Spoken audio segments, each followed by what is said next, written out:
Hey everyone, welcome back to my channel. I wish I can change my destiny का next part लेके आ गई हूँ guys. Please background noise को ignore ही करना। ये पीछे जो हॉर्न की आवाज़ या फिर साइकिल की जो बेल है वो की आवाज़, उसकी इग्नोर ही कर दो कि आज कुछ ज़्यादा ही शोर है यहाँ पे। मैं कुछ नहीं कर सकती यार, रिकॉर्ड तो करना है ना।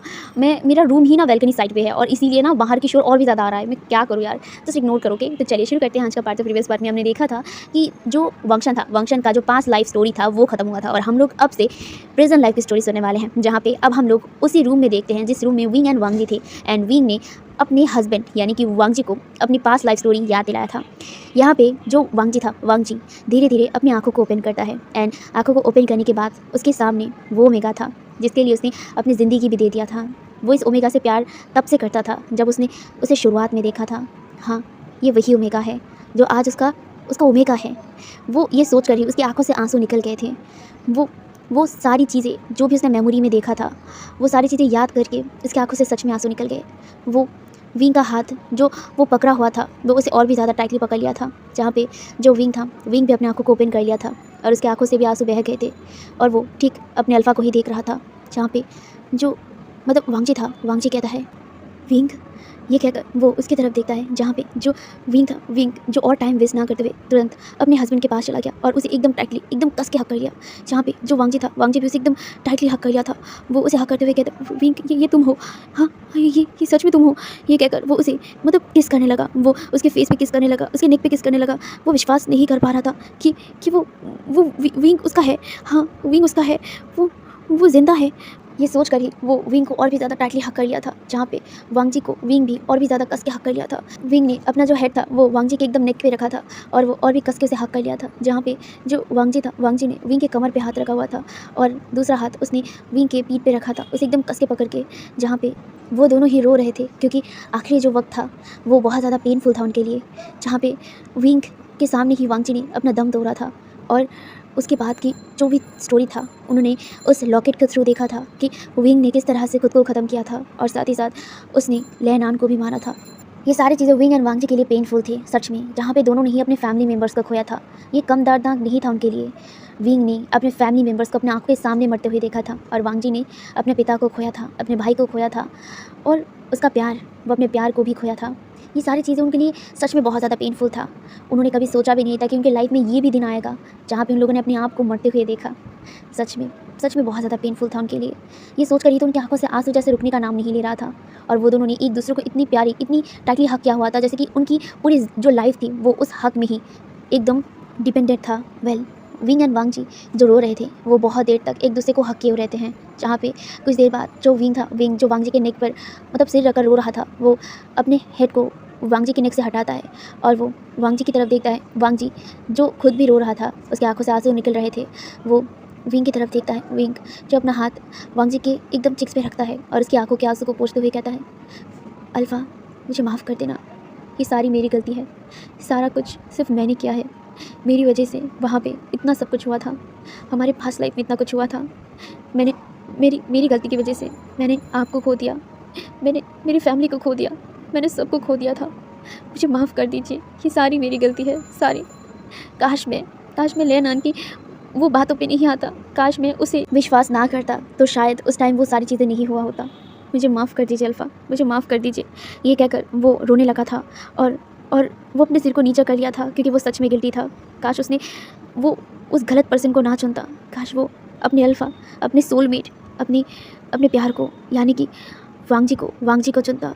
ये सोचकर वो रो रहा था, वो फूट के रो रहा था, जहाँ पे जो वांग जी था, वांग जी विंग के फेस को पकड़ता है और वो उसे एकदम ऊपर उठाता है, उसके फेस को अपनी तरफ करता है और वो उसकी आंखों से आंसू पोंछते हुए कहता है ये तुम्हारी गलती नहीं है विंग, ये सारी चीज़ें उसकी गलती थी, उसने तुम्हें मैनिपुलेट किया था। मुझे पता है कि तुम्हारी गलती कभी हो भी नहीं सकता है, तब तुम अपने कंट्रोल में नहीं थे, तुम तब अपने अंदर नहीं थे और ये मुझे अच्छे से पता था और गलती मेरी भी थी, मैंने भी बहुत सारी गलतियाँ किया है विंग। ये कहकर वो उसके फेस को सहलाते हुए कहता है काश मैं उस दिन अपना प्यार का इजहार कर देता, काश मैं उस दिन तुम्हें बता देता कि मैं तुमसे प्यार करता हूँ और काश मैं तुम्हें ये बता देता कि जो तुम्हें छुप छुप के मदद करता था, जो तुम्हें वो फ्लावर देता था, वो तोहफे देता था, वो और कोई नहीं मैं था, तो शायद इतना कुछ होता ही नहीं। ये कहकर वो अपने दोनों हाथों से विंग के फेस को पकड़ता है और फिर वो अपने हेड के साथ उसके हेड मिलाते हुए उसकी ठीक आंखों में देखते हुए कहता है विंग, आई लव यू, मैं तुमसे बहुत ज़्यादा प्यार करता हूँ, बहुत ज़्यादा।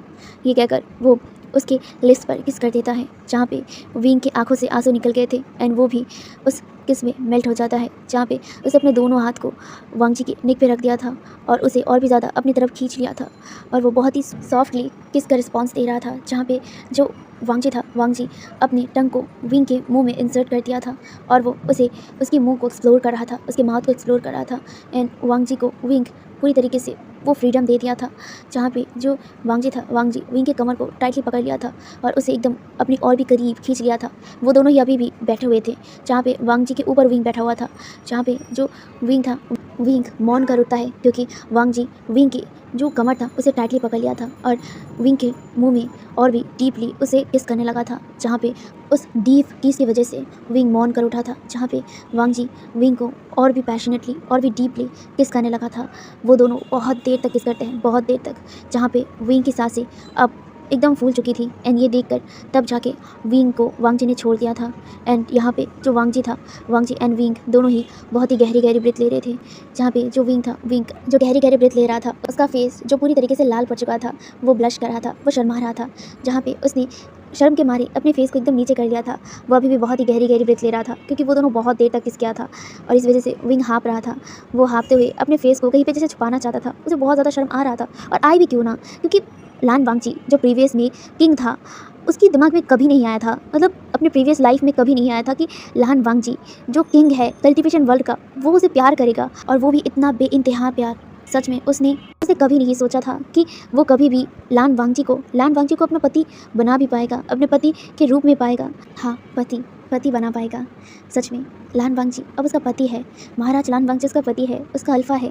ये सोच कर ही उसे बहुत ज़्यादा खुशी भी हो रहा था और बहुत ज़्यादा ब्लश भी फील हो रहा था, उसे शाय भी फील हो रहा था। जहाँ पे जो वांग जी था, वांग जी जो खुद भी हाँफ रहा था, वो विंग की तरफ देखता है। विंग जो ब्लश करते हुए अपने सिर को नीचा करके रखा था, वांग जी वो देख कर स्माइल करता है। उसे याद आता है अपने पास लाइफ में विंग किस तरह से ब्लश करता था। जब वांग जी विंग को फ्लावर देता था, उसके फेस में जो ब्लश जो शर्म आता था ना, वांग जी को बहुत ज़्यादा अच्छा लगता था। उसकी वो एक्सप्रेशन, वो उस एक्सप्रेशन से ही जैसे प्यार कर लिया था।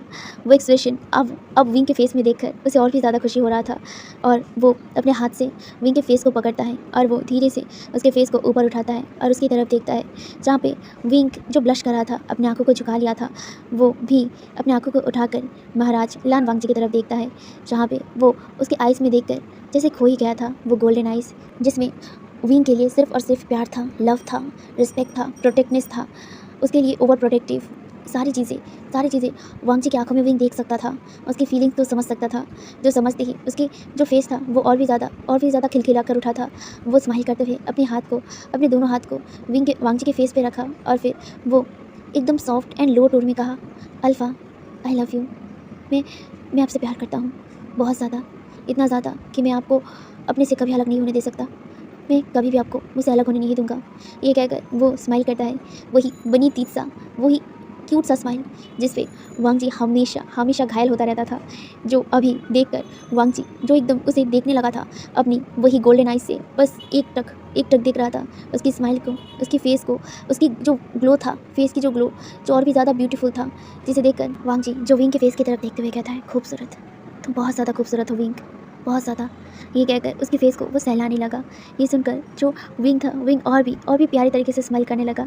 उसकी ईयर्स, उसके चिक्स रेड हो गए थे एंड वो खूबसूरत तरीके से स्माइल करते हुए अपनी वही सिल्वर आइज से बस वांग जी को देखने लगा। वांग जी जो अब खुद को और कंट्रोल नहीं कर पाया, वो दोबारा नीचे झुककर विंग के लिप्स पे अपना लिप्स टिका दिया और वो उसे फिर से किस करने लगा, जहाँ पे जो विंग था, विंग भी स्माइल करते हुए अपने दोनों हाथ को वांग जी के नेक पे एकदम रैप कर लिया और वो भी उस किस को रिस्पॉन्स करने लगा। ऐसे ही वो दोनों कुछ देर तक किस करते हैं। उसके बाद विंग और वांग जी एक दूसरे से अलग होते हैं, जहाँ पे अलग होने के बाद वो दोनों एक दूसरे की तरफ देखते हैं, जहाँ पे जो विंग था, विंग कहता है, महाराज अब वक्त आ गया है, हमें वो काम करना होगा जो काम हमने उस टाइम अधूरा छोड़ा था।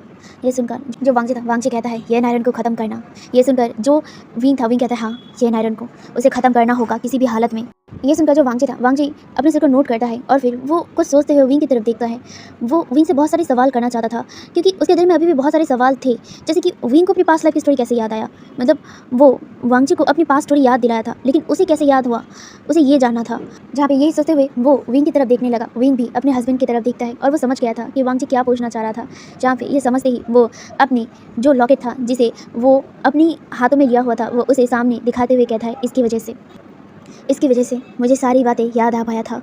ये कहकर वो उसकी तरफ देखता है और फिर कहता है, महाराज आपको याद है कि ये लॉकेट मैंने इसका आधा हिस्सा आपको पहनाया था। और ये सुनकर विंग की सेंटेंस को पूरा करते हुए वांगजी कहता है, और इसका आधा हिस्सा तुमने पहना था। ये सुनकर विंग अपने सिर को नोट करते हुए कहता है, हाँ मैंने इस लॉकेट को तब उतना ज़्यादा ध्यान से नहीं देखा था। ये कहकर वो महाराज की तरफ देखता है और वो स्माइल करते हुए कहता है, महाराज मेरी जन्म वो फुल मून नाइट पे हुआ था और मैं जन्म के साथ साथ कर्ज के साथ पैदा हुआ था। मेरे अंदर मेरी हीलिंग पैट्रियार्क की ताकत तो था, पर वो सील्ड था एंड वो सील तोड़ा नहीं जा सकता था तब तक जब तक मैं अपने सोलमेट से ना मिलता हूँ। ये कहकर वो महाराज की तरफ देखता है जहाँ पे वांगजी उसकी बातें सुन रहा था, जहाँ पे जो वांगजी की तरफ देखकर विंग कहता है, और मेरा स्पेल इतनी आसानी से टूटने नहीं वाला था क्योंकि ये कर्ज बहुत ही पावरफुल था। इस कर्ज को तोड़ना लगभग नामुमकिन था और उसे तोड़ने के लिए मुझे आपकी ज़रूरत होता, यानी कि मेरे सोलमेट की। और तब आप मेरे साथ नहीं थे, जिस वजह से मेरा वो स्पेल या फिर मेरा वो कर्ज नहीं टूटा था और इस वजह से मैं अपनी पावर को पहचान नहीं पा रहा था। मैं जब कर्ज के साथ पैदा हुआ था, मेरी ताकत जब सील्ड थी तो मेरी हीलिंग पैट्रियार्क की जो यादें थी वो भी सील्ड था, जिस वजह से मैं उस टाइम को कोई भी चीज़ समझ नहीं पाया था।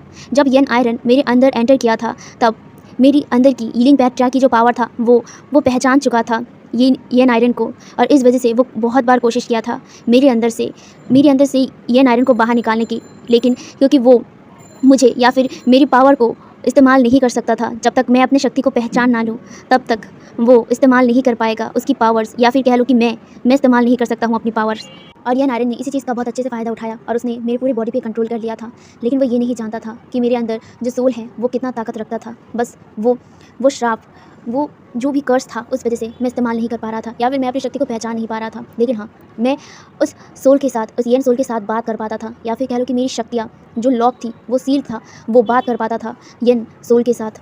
मैं भले ही अपने होश में नहीं था, लेकिन मेरी पावर्स होश में थी। वो मेरे अंदर ही रहकर वो सारी चीज़ें देख पाता था, वो सारी चीज़ें फील कर पाता था, और वो सिर्फ मेरी हीलिंग पैट्रियार्क की पावर, या फिर कह लो कि मेरे सोल के अंदर कैद था, या फिर कह सकते हैं कि मेरी मेमोरीज लॉक था, जिस वजह से मुझे कुछ भी नहीं पता था। मेरी शक्तियों के साथ साथ मेरी मेमोरीज़ भी कैद था, इसीलिए मुझे कुछ नहीं पता था। ये कहकर वो महाराज की तरफ देखता है और फिर वो महाराज के सामने खड़ा होते हुए अपने सिर को झुकाते हुए कहता है, महाराज मैंने देखा कि किस तरह से यन सोल ने मेरी बॉडी को इस्तेमाल करते हुए उसने महाराज लैन चिंगेंजुन को मार दिया। मुझे माफ़ कर दीजिएगा। मैं रोकना चाहता था पर मैं नहीं रोक पाया। मैं कोशिश करके भी नहीं रोक पाया। ये कहकर वो अपने सिर को नीचा कर लिया था, वो रोने लगा था क्योंकि उसके आंखों के सामने वही सारी चीज़ें आ रहा था कि किस तरह से उसने अपने हाथों से ही लैन चिंगेंजुन को मार दिया था, वो भी उनके ही तलवार से। ये सोच कर ही उसकी पूरी बॉडी एकदम काँप उठी थी, पूरी तरीके से काँप गया था। ये देखकर जो वांगजी तुरंत ही विंग के शोल्डर को पकड़ के एकदम अपने करीब कर लिया और वो उसे एकदम टाइटली हक करते हुए कहता है कि इसमें तुम्हारी कोई गलती नहीं है। मुझे पता है कि ये तुमने नहीं किया है, ये यन सोल ने किया है, ये उसने किया है, ये तुम्हारी कोई फॉल्ट नहीं है, तो अपने आप को दोष देना बंद करो। ये कहकर वो उसे एकदम कस के हक कर लिया था सिक्योरली। जहाँ पे जो विंग रो रहा था, अपने फेस को वांगजी के चेस्ट पे छुपाते हुए वो रो रहा था। जहाँ पे जो वांगजी विंग को एकदम गोद में उठा लिया, उसे गोद में उठाकर एकदम बेड के पास चला गया और वो उसे लेकर ही बेड पर बैठ गया था और विंग को उसने अपनी गोद में बिठा लिया था और अपने हाथ से उसके हेड को सहला रहा था। जहाँ पे जो वांगजी विंग के फेस को पकड़ता है और उसके बाद उसे अपनी तरफ घुमाता है, अपने फेस के सामने लाता है और फिर उसकी वो छोटी आंखों में जो आंसू आ गए थे वो उसे पोंछता है, उसे वाइप करता है और फिर वो उसकी आंखों में देखते हुए कहता है, विंग मैं एक किंग हूँ इस पूरे कल्टीवेशन वर्ल्ड का, जहाँ पे मेरी फ़र्स्ट जिम्मेदारी है कि मैं अपने कल्टीवेशन वर्ल्ड को बचाऊँ, मैं इस पूरे कल्टीवेशन वर्ल्ड को सेव करूँ। ये कहकर वो उसकी ठीक आंखों में देखते हुए कहता है, अगर तुम इस पूरे कल्टीवेशन वर्ल्ड के लिए मुसीबत बनते तो मेरी फ़र्स्ट जिम्मेदारी है अपने कल्टीवेशन वर्ल्ड को बचाना, और उसके लिए मुझे अपना तलवार उठाना पड़ता। विंग तुम्हें याद है जब मैं तुम्हारे पास आ रहा था तब मैंने अपनी तलवार को भी अपने हाथ से हटा दिया था। ये सुनकर विंग अपने सिर को नोट करता है। उसे जितना याद है कि हाँ, लान वांगजी ने उस वार के टाइम पे अपने तलवार को नीचे फेंक दिया था, जहाँ पे जो विंग की तरफ देखकर वांगजी कहता है, मैं अगर चाहता तो अपने तलवार से तुम पे हमला कर सकता था, तुम्हें वार कर सकता था, लेकिन मैंने ऐसा नहीं किया। ये कहकर वो उसकी फेस को क्यूटली सहलाता है और वो कहता है, क्योंकि मैं तुमसे प्यार करता हूँ और मुझे पता था कि ये तुम नहीं थे, ये यन सोल था जो तुमसे ये सब कुछ करवा रहा था। अगर तुम होश में होते तो तुम कभी भी ये नहीं करते। और इतना तो मैं अपने विंग को जानता हूँ कि वो कभी भी बुरा नहीं करेगा, किसी के बारे में बुरा नहीं सोचेगा। ये कहकर वो उसकी तरफ देखकर स्माइल करते हुए कहता है, मैंने तुम्हें तब से देखना शुरू किया है जब तुम मेरे किंगडम में आए थे, गुस्से में आए थे।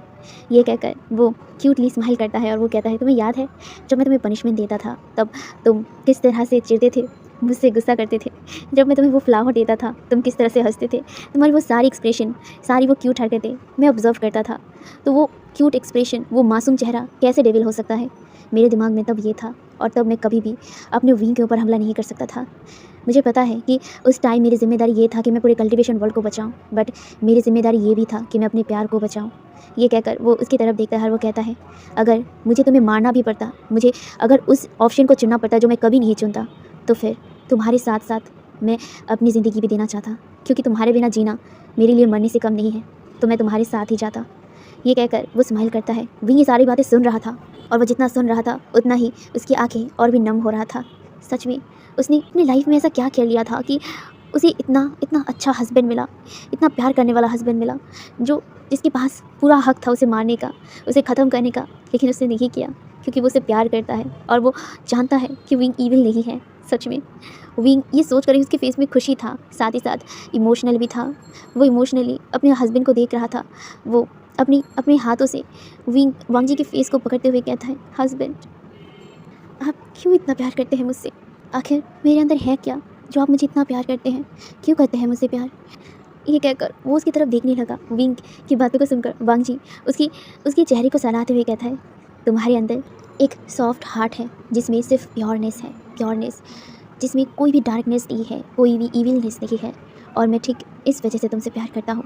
ये कहकर उसके दिल पे हाथ रखते हुए कहता है, यहाँ पे जो प्योर दिल है मैं उससे प्यार करता हूँ। ये कहकर वो उसकी तरफ देखता है और उसकी मूड को थोड़ा लाइट करने के लिए अपने मुंह पे एक टीजिंग सा स्माइल लाते हुए कहता है, वैसे मुझे रूल्स ना मानने वाले ओमेगास मुझे बिल्कुल पसंद नहीं है, और ज़्यादा अल्फाज के साथ चिपकने वाले ओमेगास भी मुझे बिल्कुल पसंद नहीं है।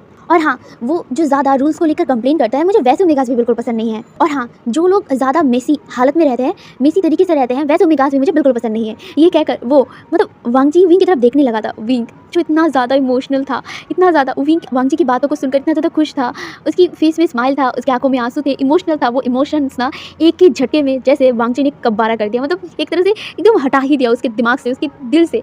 और वांग जी की जो बाकी बातें उसने सुना ना, ये सुनकर ना उसके चेहरे पर जो इमोशनलनेस था ना, वो तुरंत ही ना उड़न छू हो गया और उसके चेहरे पर गुस्सा आ गया, और वो गुस्से में वांग जी को देखने लगा और वो उसकी तरफ देखते हुए कहता, क्या कहा आपने? क्या कहा? आप मुझे फिर से कहिए। ये सुनकर विंग की तरफ वांग जी देखता है, वो कहता है, क्या कहा मैंने? जहाँ पे वांग जी का कॉलर, वांग जी के रोक के जो कॉलर है उसे टाइटली पकड़ते हुए कहता, अपने अभी क्या कहा कि रूल्स जो लोग ज़्यादा नहीं मानते आप उसको पसंद नहीं करते हो, और क्या कहा आपने?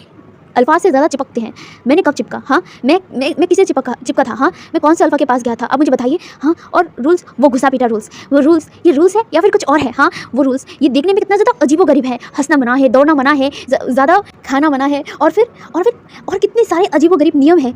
यहाँ पे सोने के लिए 9 बजे जाके सोना पड़ेगा और सुबह के 5 बजे उठना पड़ेगा। ये कैसा नियम है? सोने के लिए भी नियम बनाते हैं और उठने के लिए भी नियम बनाते हैं। ये कोई नियम है? ये कोई रूल्स है? हाँ, मुझे बताइए, ऐसे रूल्स कौन मानना चाहेगा? और मैं कंप्लेन नहीं करूँगा तो क्या करूँगा? ऐसे रूल्स मैंने ज़िंदगी में कभी भी ये सब कुछ नहीं किया है जहाँ पे मुझे यहाँ पे आने की बात करना पड़ रहा था। तो इरिटेटिंग फील नहीं होगा? और मैं किस अल्फा के साथ चिपका था, आप मुझे बताइए। हाँ, और आप किसे कह रहे हैं? हाँ, आप किसे कह रहे हैं? आपने क्या किया था मेरे साथ? हाँ, आप हमेशा क्लास में जब भी पढ़ने के लिए जाता हूँ आप मेरे ही पीछे क्यों पड़े रहते थे? मेरे पीछे पड़ते हुए मुझे हमेशा रूल्स कॉपी करने के लिए देते थे। अच्छा, अब मुझे समझ आया कि आप मुझे रूल्स क्यों कॉपी करने देते थे, क्योंकि आपको पसंद नहीं था कि मैं रूल्स पसंद नहीं करता था, और इसीलिए आप जानबूझ के मुझे रूल्स कॉपी करने के लिए देते थे। कितने ज़्यादा बुरे हैं आप। आपको पता है कि मुझे कितना ज़्यादा दुख होता था। और ये कहकर वो एकदम शॉक हो गया, उसकी आंखें बड़ी बड़ी हो गई थी। वो कुछ कह नहीं पाया क्योंकि वांग जी ने विंग के लिप्स पे अपना लिप्स टिका दिया था।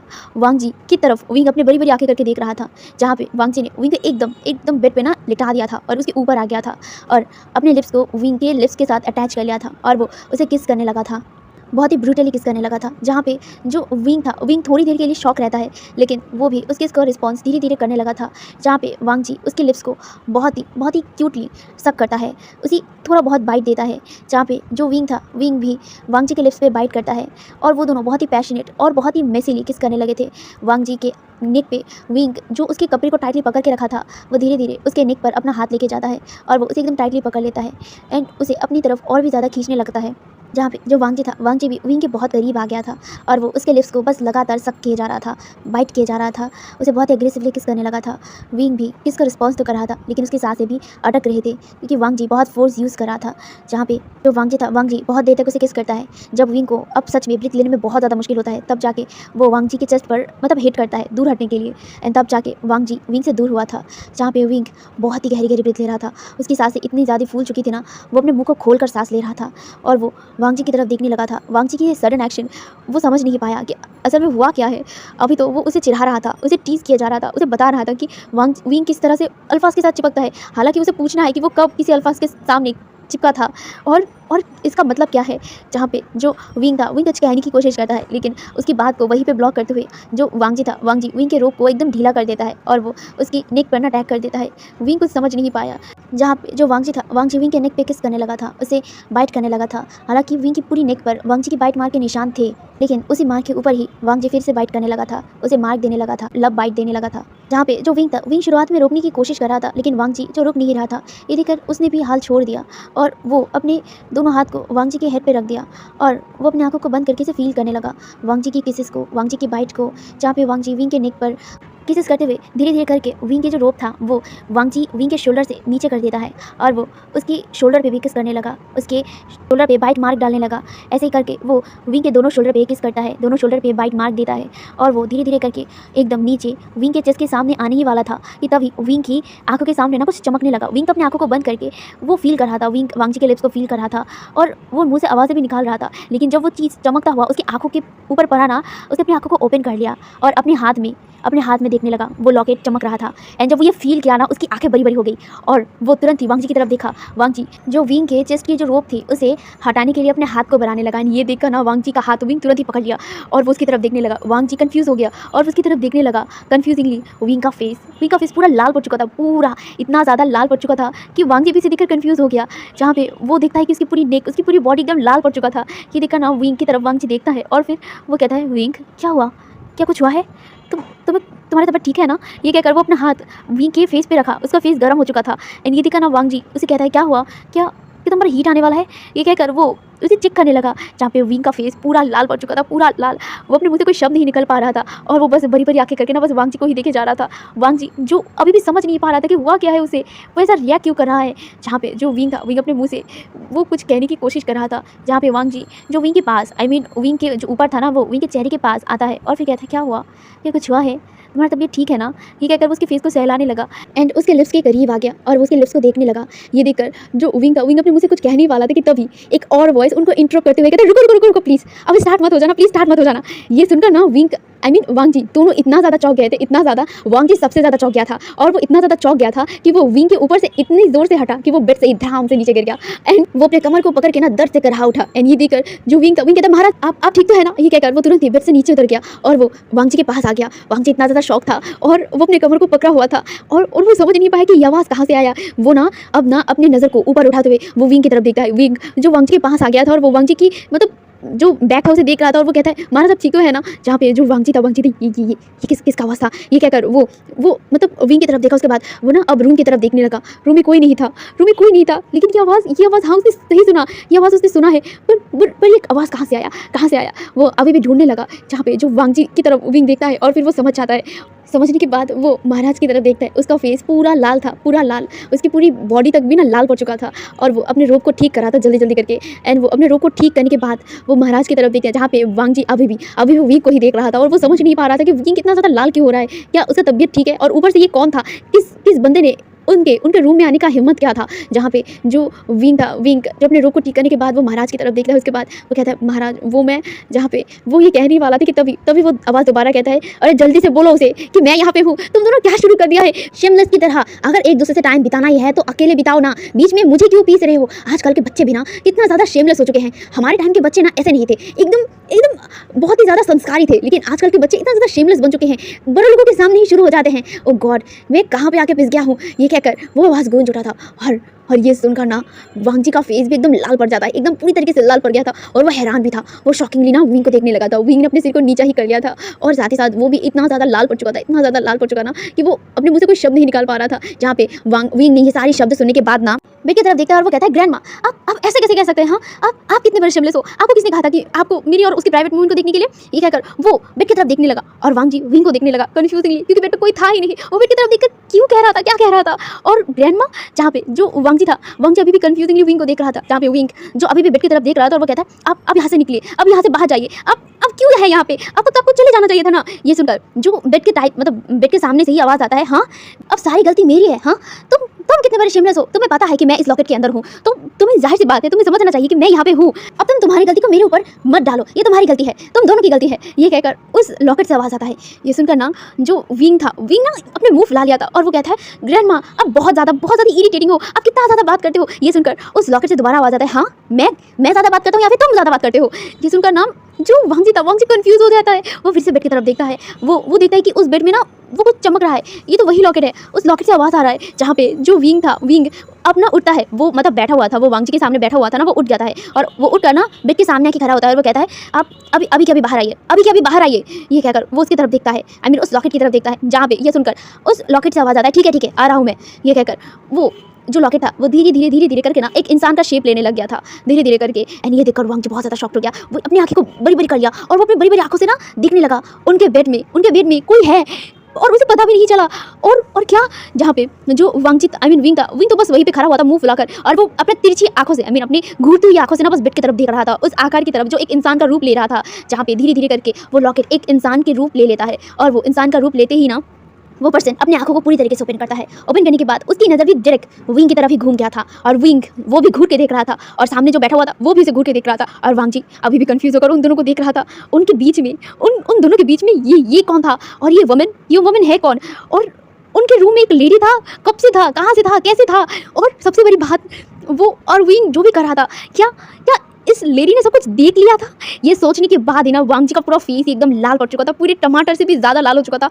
वो अपना फेस कहीं पे ना छुपाना चाहता था क्योंकि एक लेडी के सामने वो और विंग, ओ गॉड, ये सब कुछ सोच कर ही ना उसका ना पूरा फेस लाल पड़ गया था। वो एकदम शांत होकर ना बैठ गया था, वो ऊपर उठने की हिम्मत भी नहीं कर रहा था और ना ही वो उस वुमेन की तरफ आँख उठाकर भी देखने की हिम्मत कर पा रहा था। वो अपने सिर को ना नीचे ही कर लिया था, जहाँ पे जो वांग जी आई मीन विंग था, विंग उस वुमेन की तरफ घूर के देखता है और वो कहता है ग्रैंडमा आप कितने बड़े शेमलेस हो। हाँ आपको पता था कि यहाँ पे मैं और वो हूँ, तो आपको चला जाना चाहिए था ना वहाँ से, आपका काम खत्म हो गया था, आपको वहाँ से जाना चाहिए। ये सुनकर वो वुमेन कहता है हाँ वाह रे वाह, काम खत्म हो गया तो अब मैं चलता बनूँ? कैसे मैं चलते बनूँ? हाँ इतने दिनों तक मैं तुम्हारे साथ था, तब तो तुमने ऐसा नहीं कहा और अब मेरा काम खत्म हो गया तो अब तुम मुझे जाने के लिए बोल रहे हो? वाह क्या तुम कितनी बड़ी कुछ नहीं हो तुम। ये वो इरिटेट होते हुए कहता है, लेकिन वो वहीं पे बेड पर बैठे ही रहते हैं, मतलब वो वहाँ से हिलते भी नहीं है, 1 इंच तक हिलते नहीं है, वो वहीं पे एकदम अपने आसन को मतलब करके ना एकदम बैठ गए थे, जैसे कि ये उनका ही रूम है, ये उनका ही बेड है, वो यहाँ से हिलेंगे भी नहीं। ये देखकर ना जो विंग था, विंग घूर कर उस लेडी की तरफ देखता है और वो उसे घूरते हुए कहता है ग्रैंडमा मैंने आपको कुछ कहा है। ये सुनकर जो ग्रैंडमा था वो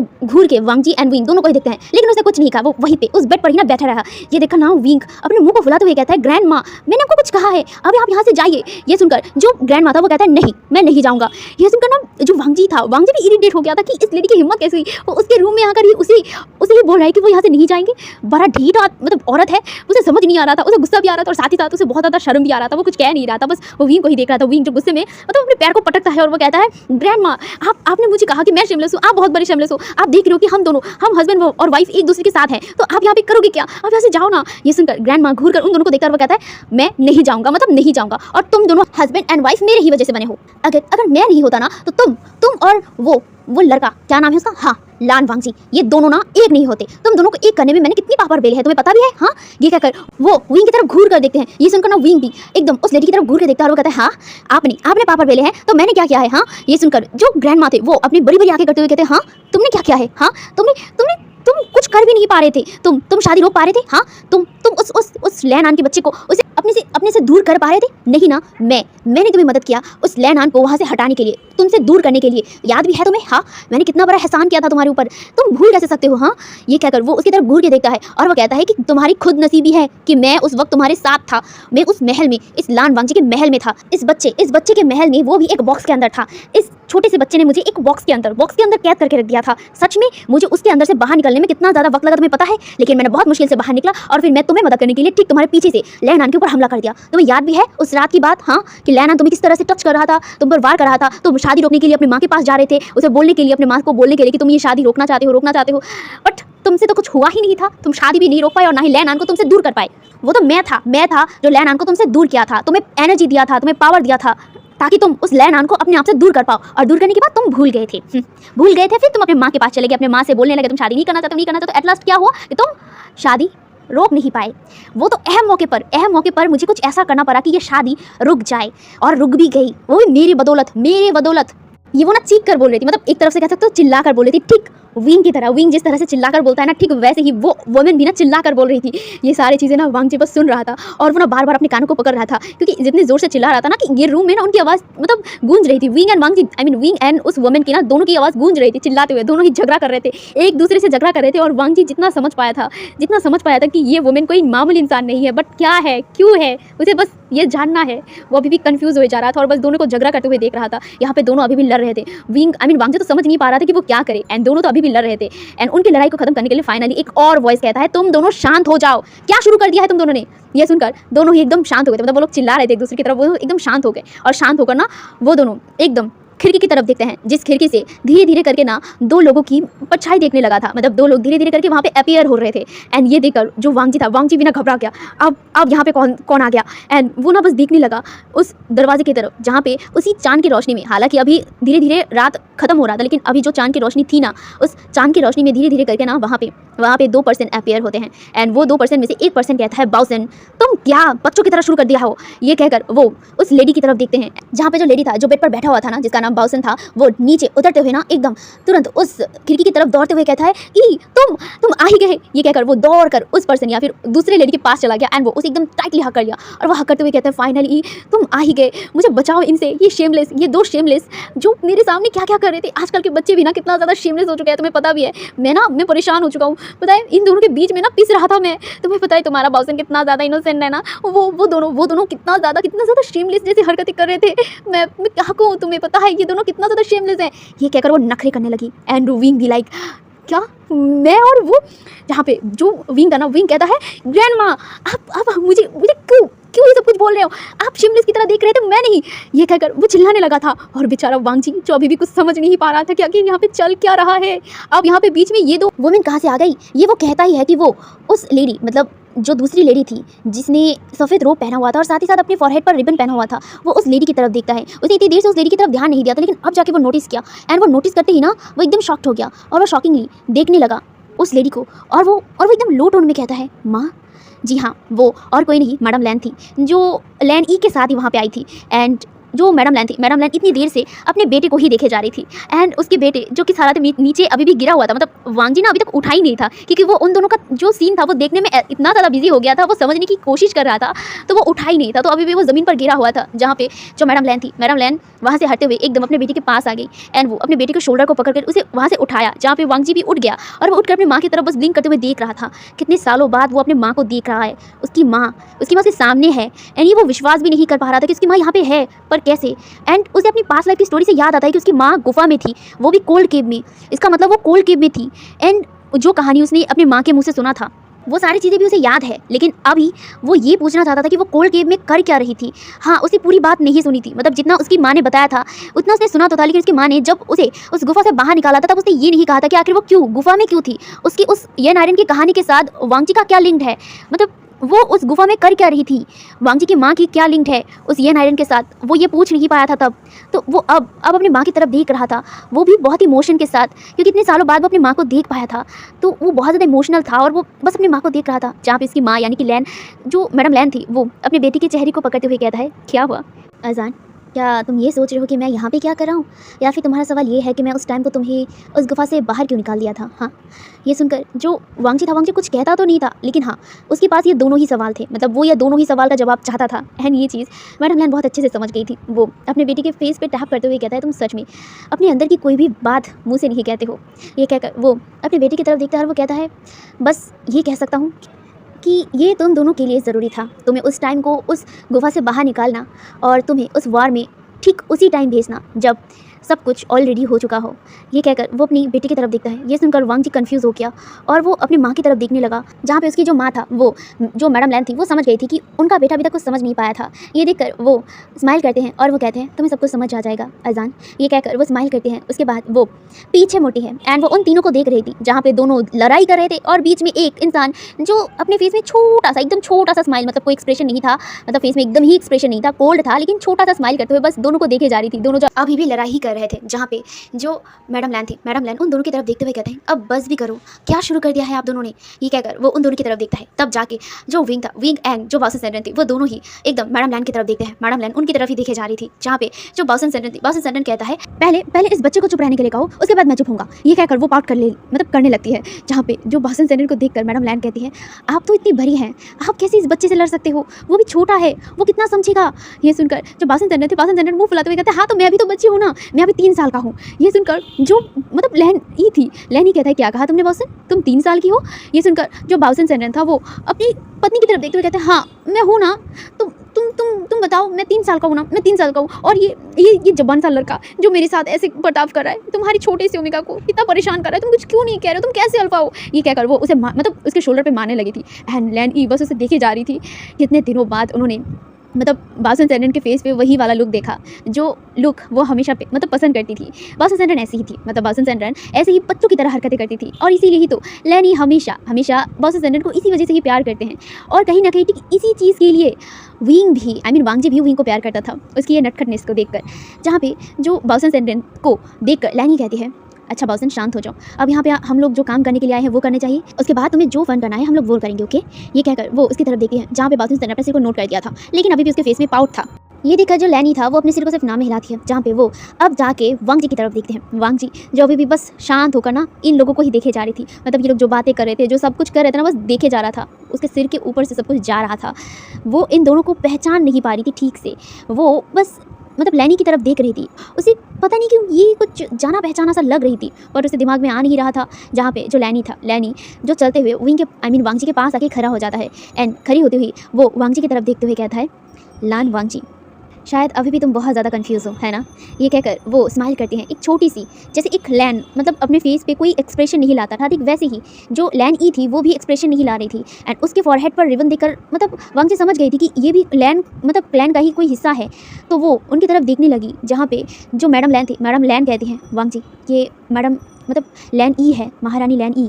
ये सुनकर ही ना वांग जी जो लैन ई की तरफ देखती हैं और वो ये पहचान गई थी, और वो पहचानते ही तुरंत ही अपने घुटने पर आ गया था एंड वो कर रहा था लैन ई को, महारानी लैनी। ऑफ कोर्स वो जानता है महारानी लैनी जो पहले इस किंगडम का मतलब किंग रह चुकी हैं, और वो वहाँ पे है, तो वो तुरंत ही एकदम घुटनों पर आ गया था, जहाँ पे लैन ई अपने सिर को सिर्फ नोट करते हैं और वो कहते हैं वांग जी खड़े हो जाओ। ये सुनकर वांग जी तुरंत ही खड़ा हो गया था एंड वो अपने सिर को नीचा किया हुआ था, जहाँ पे जो लैन ई था, लैन ई कहता है तो तुम्हारे मन में बहुत सारे सवाल होंगे हमें लेकर और बासन सेंडन को लेकर।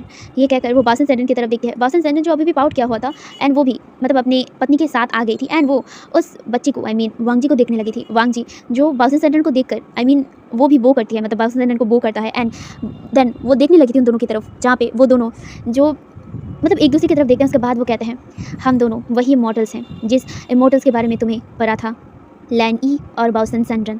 ये सुनकर वांग जी उन दोनों की तरफ देखता है, ये वही दो लेजेंडरी वुमेन्स थे। ये सोचकर ही वो उन दोनों की तरफ देखता है। उसके बाद वो कहता है यहाँ पे तुमने अपनी मेमोरी पे सब कुछ तो देख ही लिया था कि आखिर यहाँ पे हुआ क्या था। ये कहकर लैन ई कहती हैं तुम्हारी किस्मत में तुम्हारी मौत लिखा हुआ था वांग जी। ये कहकर वो उसकी तरफ देखते हुए कहता है येन दाओशी की कहने के अकॉर्डिंग होनी को कोई टाल नहीं सकता था, इसीलिए यीलिंग पैट्रियार्क के सोलमेट को मरना ही पड़ता। अब ये जैसे भी होता तुम्हें मरना पड़ता, ये तुम्हारे डेस्टिनी में ये लिखा जा चुका था कि तुम्हारी मौत होकर रहेगी। और येन दाओशी ने सही कहा था कि होनी को कोई टाल नहीं सकता, होनी को होना ही होगा, उसे कोई भी रोक नहीं सकता था, और ये हमें अच्छे से पता था। येन दाओशी बहुत कॉन्फिडेंट के साथ कहकर गई थी कि वो उसे रोक नहीं पाएगा, उसे होना ही होगा। ये तुम्हारी किस्मत में था वांग जी, और इस चीज़ को हम लोग रोक नहीं सकते थे, इसीलिए हम लोगों ने होनी को होने दिया। ये कहकर वो विंग की तरफ देखती है, विंग जो खुद भी मतलब आकर वांग जी के साथ आके खड़ा हो गया था। वो शांत था, जहाँ पे जो लैन ई था, लैन ई कहता है और इसी चीज़ को एकदम नज़र रखते हुए हम लोगों ने एक नया चीज़ तैयार किया है, क्योंकि मैं और जो बासन था वो दोनों ही तुम्हारी मौत को रोक नहीं सकते हैं, लेकिन तुम्हारी किस्मत को बदल सकते हैं। इस चीज़ के लिए हम दोनों ने एक प्लान बहुत पहले से ही तैयार करके रखा था, जब यन दाओशी ने हमें ये सब कुछ कहा था, तब बाओसन सेंडन और मैं सोचने लगे थे कि हम दोनों, तुम दोनों को मिलाए कैसे, क्योंकि तुम दोनों का किस्मत ही एक होना नहीं लिखा हुआ था और ये चीज़ हम रोक भी नहीं सकते थे। तो इसीलिए बाओसन सेंडन ने एक नया तरकीब निकाला था, 4 सोल क्रिएशन। बाओसन सेंडन ने अपने कोर को सैक्रिफाइस किया था यन आयरन को, एंड इस वजह से उसके पास कोई यन मतलब जो गोल्डन कोर था वो नहीं था, तो उसे अपने इमॉर्टलिटी के लिए अपने अंदर 4 सोल को क्रिएट करना पड़ा। और ये 4 सोल का मेथड बाओसन सेंडन ने ही निकाला था। असल में एक इमॉर्टल होने के लिए दोनों की कल्टीवेशन हाई लेवल की होना चाहिए था, जहाँ पे दोनों की गोल्डन कोर उन्हें इमॉर्टल बहुत अच्छे से बना पाती हैं। लेकिन बाओसन सेंडन के पास तब कोई गोल्डन कोर नहीं था, तो उन्होंने अपनी प्योर एनर्जी के साथ उन्होंने 4 सोल क्रिएट किया था, जिससे उन्होंने इमॉर्टलिटी हासिल किया था। और प्योर जो एनर्जी था वो कोल गुफा से ही मिल सकता था, तो उन दोनों ने कोल गुफा में अपनी एनर्जी को गेन किया एंड उन्होंने क्रिएट किया 4 सोल को। ये एक तरफ से कह सकते हो कि एक गोल्डन कोर की तरह था। जिनके अंदर गोल्डन कोर नहीं है वो उस 4 सोल को क्रिएट कर सकते हैं और अपने अंदर समा सकते हैं। लेकिन ये आसान नहीं है, क्योंकि 4 सोल का मतलब कोई मामूली चीज़ नहीं था या फिर गोल्डन कोर ही नहीं था। वो गोल्डन कोर की तरह काम तो करता, लेकिन इस 4 सोल का सबसे बड़ा खासियत था कि वो समय को पीछे ला सकता था। हाँ, समय को पीछे ला सकता था, क्योंकि वो जो 4 सोल था वो क्रिएट होता है प्योर एनर्जी से, और प्योर एनर्जी 5 तरह के पावर से या फिर शक्ति से तैयार होता है। पहला आसमान, दूसरा धरती, तीसरा अग्नि, चौथा वायु, पांचवा प्रकृति। इन सब से प्योर एनर्जी तैयार होता है, और सबसे ज़्यादा अगर एनर्जी मिलता है तो वो प्रकृति से मिलता था। प्रकृति की एनर्जी जो बहुत ज़्यादा प्योर होता था और उससे मतलब प्योर एनर्जी तैयार होता था, और उसी प्योर एनर्जी से बाओसन सेंडन ने 4 सोल क्रिएट किया था। उसने 4 सोल तो क्रिएट कर दिया था, लेकिन 4 सोल को मतलब समय के चक्र घुमाने में समय लगता है, और ये चीज़ बाओसन सेंडन को पता था। इसीलिए उन्होंने पहले से ही 2 लॉकेट तैयार किया था। मतलब वो लॉकेट तो एक ही था, लेकिन वो 2 तरह के काम कर सकते थे, एंड वो इस समय के चक्र को चेंज करने के लिए अपने अंदर शक्ति गेन कर रहा था। वो ज़्यादा से ज़्यादा प्योर एनर्जी को कंज्यूम कर रहा था, ताकि वो समय के चक्र को पीछे ला सकता है। और इसी को लेकर वो कोल्ड केव में ही अपनी शक्ति को गेन करने लगा था। और साथ ही साथ उसने जो लॉकेट क्रिएट किया था वो लिंग पैट्रा के जन्म के साथ साथ ही ये उसके माँ के हाथ में दे दिया गया था। यहाँ पे बाओसन सेंडन और लैनी दोनों को ही पता था कि यहाँ पे उन दोनों का किस्मत एक नहीं हो पाएगा, और वो भी इस टाइम को, इसीलिए होनी को होने देना ही सही होगा। उन्हें पता है कि इस चीज़ के बाद उन्होंने बहुत बड़ा रिस्क लिया था, क्योंकि समय के चक्र को अगर घुमाने में टाइम लग जाएगा तो उनकी किस्मत हमेशा के लिए ऐसी ही मतलब सैड एंडिंग की तरह ही रह जाता। और ये बाओसन सेंडन और लैनी दोनों ही नहीं चाहते थे, और उन्होंने पूरी तैयारी के साथ उस लॉकेट को तैयार किया था। वो लॉकेट कोई मामूली लॉकेट नहीं था, वो प्योर एनर्जी से तैयार हुआ ही एक लॉकेट था, जो दोनों को ही उन दोनों ने पहना दिया था। हालांकि ये विंग को दिया गया था, लेकिन जो बाओसन सेंडन था, बाओसन सेंडन जानती थी कि भले ही विंग का और वांगजी का किस्मत एक नहीं था, लेकिन वो दोनों मिलेंगे तो ज़रूर ना। और बाओसन सेंडन को यकीन था कि विंग ना मतलब प्यार वांगजी से ही करेगा, लेकिन कुछ बाधा है उनके लाइफ में आने वाले हैं जो उनके अंदर मिसअंडरस्टैंडिंग, उनके अंदर दरारें लाएंगे, लेकिन वो दोनों एक दूसरे से ही प्यार करेंगे। जैसे कि विंग प्यार वांगजी से ही करता था, सिर्फ मिसअंडरस्टैंडिंग या फिर कह लो कि गलत फैमिली, वो सच नहीं जानता था, और इसीलिए वो लैन आन को ही अपना प्यार समझने लगा था, लेकिन उसका प्यार वांगजी ही था, लेकिन वो गलत समझ लिया था। और ये चीज़ शायद बाओसन सेंडन को पता था, इसीलिए वो लॉकेट को देने टाइम पे मतलब जो मैडम यू था, मैडम यू को यही कहा था कि एक लॉकेट विंग पहने और दूसरा लॉकेट वांगजी का, आई मीन विंग का जो दिल चाहे उसे दे। एंड बाओसन सेंडन को ये ज़रूर पता था कि विंग का दिल जो उससे कभी झूठ नहीं कहेगा। हालांकि उसकी माइंड उसके सामने जो भी है, जो बाधा है, वो शायद उसे रोकेगा, लेकिन उसका दिल उसे कभी नहीं रोकेगा, और उसका दिल हमेशा वांगजी को ही चाहेगा, यानी कि उसके सोलमेट को ही चाहेगा। और ये चीज़ बाओसन सेंडन को पता था, और इसीलिए ही उसने ये कहा था। और ठीक वही हुआ था। विंग के दिल ने लैन ई का नाम नहीं, आई मीन सॉरी, जो लैन आन था उसका नाम नहीं लिया था, उसका दिल सिर्फ वांगजी का नाम लिया था, एंड उसने इस लॉकेट को वांगजी को ही पहनाया था। एंड ये बाओसन सेंडन को पता था।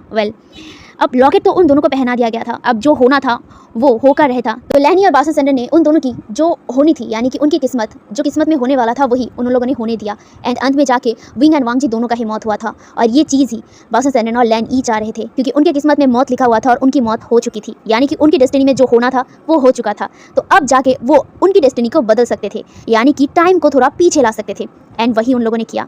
बाओसन सेंडन ने जो इतनी मतलब सालों से अपने अंदर वो एनर्जी को, यानी कि प्योर एनर्जी को एब्जॉर्ब करके रखा था, ताकि वो एक ऐसा पावर क्रिएट कर पाए कि वो इस समय के चक्र को घुमा पाए, एंड वो उन लोगों ने तैयार भी कर लिया था, और ठीक समय पर ही तैयार किया था। वांगजी एंड विंग की मौत के बाद उनकी डेस्टिनी में जो होना था वो हो चुका था, तो अब डेस्टिनी को चेंज करने का टाइम आ गया। एंड यही सोचकर जो लैन ई और मैडम लैन थे, वो दोनों ही बाओसन सेंडन की सोल को उस लॉकेट के अंदर डाल दिया था, जो लॉकेट विंग एंड वांगजी ने पहना हुआ था, जहाँ पे उस लॉकेट में मतलब बाओसन सेंडन की सोल जाने के साथ साथ वो लॉकेट जुड़ रहा था, एंड जुड़ने के बाद वो एक हो चुका था। अब यहाँ पे बासन सेंडन को उस लॉकेट के अंदर जाने का रीज़न ये था कि यहाँ पे डेस्टिनी विंग अकेला नहीं, बासन सेंडन मिलकर बदलने वाले हैं, क्योंकि यहाँ पे विंग को अपनी याददाश्त तो याद रहेगी, लेकिन जो बातें उसे याद नहीं है वो याद दिलाने का काम बासन सेंडन का था, क्योंकि उन लोगों ने डेस्टिनी को चेंज तो करने का सोच लिया था, लेकिन ये आसान नहीं था, क्योंकि ऑफकोर्स होनी को कोई टाल नहीं सकता है। तो इसे बदलने के लिए बासन सेंडन को विंग के साथ होना ज़रूरी था, एंड उसने वही किया था। विंग को अपनी मेमोरी में जितना याद था वो उसी के अकॉर्डिंग अपनी डेस्टिनी को चेंज करने लगा था, और उसकी डेस्टिनी चेंज होने के साथ साथ उसकी सारी चीज़ें भी धीरे धीरे चेंज होने लगी थी।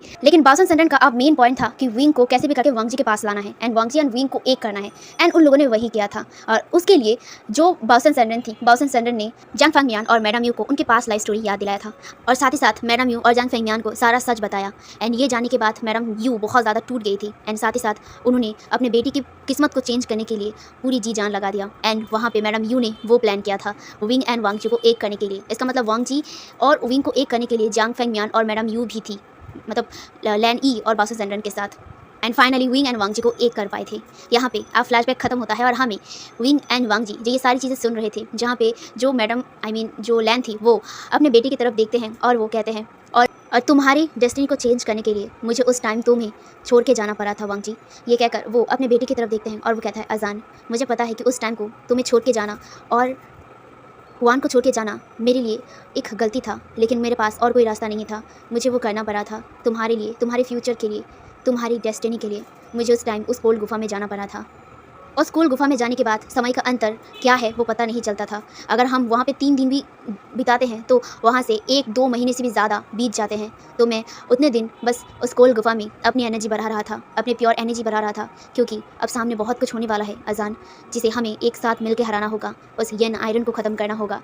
ये कहकर वो उन दोनों की तरफ देखते हैं, जहाँ पे जो वांग जी था, वांग जी अपनी माँ की तरफ देखता है और वो अपने सिर को सिर्फ नोट करता है। यहाँ पे जो लैन ई था, लैन ई डायरेक्ट विंग की तरफ देखते हैं, और वो विंग की तरफ देखकर थोड़ी देर हेजिटेट करते हुए उससे कहते हैं विंग, जहाँ पे विंग मतलब वहाँ पे खड़ा हुआ था, वो लैन ई की तरफ देखते हैं, जहाँ पे लैन ई थोड़ा हिचकिचाते हुए कहता है, तुमने वो किया जो हमने कहा था।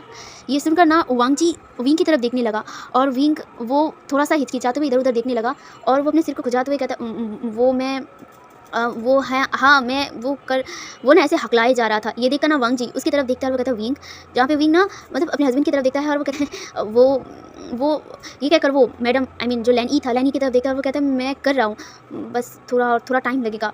ये सुनकर जो लैन ई था, लैन ई अपने सिर को नोट करती हैं और वो कहती हैं, विंग समय बहुत कम है, और अभी जो फुल मून नाइट है वो बहुत जल्दी आने वाला है, क्योंकि तुम्हारी डेस्टिनी चेंज होने के साथ साथ जो फुल मून नाइट का टाइम था वो भी चेंज हो चुका है। अब फुल मून नाइट ठीक 4 दिन बाद है, और तुम्हें जो करना है इन 4 दिनों में करना होगा, क्योंकि येन आयरन इस बार दोबारा आएगा और तुम्हारे बॉडी के साथ तुम्हें पता ही आगे क्या होने वाला है। ये सुनकर जो विंग था, विंग अपने सिर को नोट करता है और वो कहता है, मैं कोशिश कर रहा हूँ और हो जाएगा आई थिंक। ये सुनकर जो लैन ई था, लैन ई अपने सिर को नोट करते हैं, और उसके बाद वो अपनी पत्नी की तरफ देखते हैं, जो मतलब इतनी देर से पाउट किया हुआ था ना, वो ना एक्साइटेडली विंग की तरफ देखने लगी थी। विंग ये नोटिस तो कर पा रहा था, लेकिन वो फुल टू एकदम पूरी तरीके से ना अपने ग्रैंड माँ को एकदम मतलब इग्नोर कर रही थी, पूरी तरीके से इग्नोर कर रही थी, और उसका फेस ना लाल हुआ था, ठीक है, पूरी तरीके से लाल था। और जो मतलब बासन सेंडन थी, बासन सेंडन घूर घूर के बस विंग को ही देखे जा रही थी। वो ना मतलब इस बार सामने आते हुए विंग को कहता है, क्या सच में हो गया है, हाँ कर रहे हो ना, और कितनी दूर है। ये कहकर वो उसकी तरफ देखने लगी, एंड ये देखकर ना विंग चिढ़ते हुए कहता है, ग्रैंड माँ आप इतनी बड़ी शिमलेस क्यों है। ये सुनकर जो ग्रैंड माँ था वो कहता है, अरे तुम भड़क क्यों रहे हो, हाँ मैं तुमसे बड़ी हूँ, तो बिहेव योरसेल्फ, तुम मुझसे अच्छे से बात करो, रिस्पेक्टफुली बात करो। ये कहकर वो पाउट करने लगी थी, जहाँ पे विंग ना देख रही थी ग्रैंड माँ को, वो एकदम बच्चे की तरह हरकतें कर रही थी, और वो क्या ही कहे, उसे कोई शब्द नहीं मिल रहा था, ऊपर से उसका फेस पूरा लाल पड़ा हुआ था, और वांग जी बेचारा समझ नहीं पा रहा था कि क्या प्रोसेस करने के लिए बोल रहे हैं, मतलब मैडम यू सॉरी लैन ई और बासन सेंडन वो अभी भी कंफ्यूजिंगली विंग को देखे जा रही थी। विंग जो कुछ कह नहीं रहा था, जहाँ पे जो लैन ई था, लैन ई वांग जी की तरफ देखते हैं, वांग जी की वो कंफ्यूजिंग फेस देखकर वो विंग की तरफ देखते हुए कहता है, विंग अब बाकी तुम्हें अपने हस्बैंड को खुद समझाना चाहिए। ये कहकर वो स्माइल करते हैं, और फिर वो जो बासन सेंडन थी, बासन सेंडन का हाथ पकड़ती हैं, और लैन ई का मैडम लैन का हाथ पकड़ती हैं, एंड धीरे धीरे वो दोनों वहाँ से वो तीनों वहाँ से एकदम गायब हो जाते हैं। एंड वो दोनों गायब होने के बाद अब विंग एंड वांग जी उस कमरे में अकेले थे। वांग जी अभी भी कंफ्यूजिंगली बस विंग को देखे जा रहा था, वो लोग तो वहाँ से चले गए थे, एंड वांग जी के दिमाग में भी सवाल थे, बहुत सारे सवाल थे, जैसे कि मैडम लैन और लैन ई बासन सेंडन क्या कहना चाहती थी, विंग क्या कर रहा है, उन्हें तभी ये सोचना चाहिए कि वो लोग येन आयरन को कैसे ख़त्म करेंगे। तो यहाँ पे विंग को मतलब लैनी ने क्या कहा वो जानना चाहता था, और इसीलिए वो सवाल भरी नज़रों से सिर्फ विंग को ही देखे जा रहा था। और विंग जो वांग जी के सामने था वो बस अपनी उंगलियों के साथ खेल रहा था, उसका चेहरा लाल था, पर क्यों था वो समझ नहीं पा रहा था, और वो बस विंग की तरफ देख रहा था अभी भी क्वेश्चन के लिए, आंसर के लिए, जहाँ पे विंग भी एकदम शांत था। हे एवरीवन, तो आज का पार्ट मैं यही पर रखता हूँ। तो आई होप आपको आज का पार्ट अच्छा लगा हो। अच्छा लगे तो प्लीज़ वीडियो को लाइक कर देना यार, लाइक बहुत कम आ रहा है, प्लीज़ प्लीज़ लाइक कर देना, कमेंट कर देना। और मिलेंगे हम लोग नेक्स्ट पार्ट में। और इस स्टोरी का अब ज़्यादा पार्ट्स नहीं है, आई थिंक और 4 पार्ट्स बनेंगे एंड देन ये ख़त्म हो जाएगा। एंड उसके बाद मैं कोई नया मॉडर्न स्टोरी लाने वाली हूँ, क्योंकि बहुत लोगों ने मॉडर्न स्टोरी के लिए मुझे बोला था बट मैं नहीं ला पाई। तो एक मॉडर्न स्टोरी है जो मैं लाऊंगी, और जो सेकंड चैनल है जिसमें मैं श्यामगन एक मॉडर्न स्टोरी स्टार्ट करने वाली हूँ, उसे जल्दी से सब्सक्राइब कर लेना, ओके।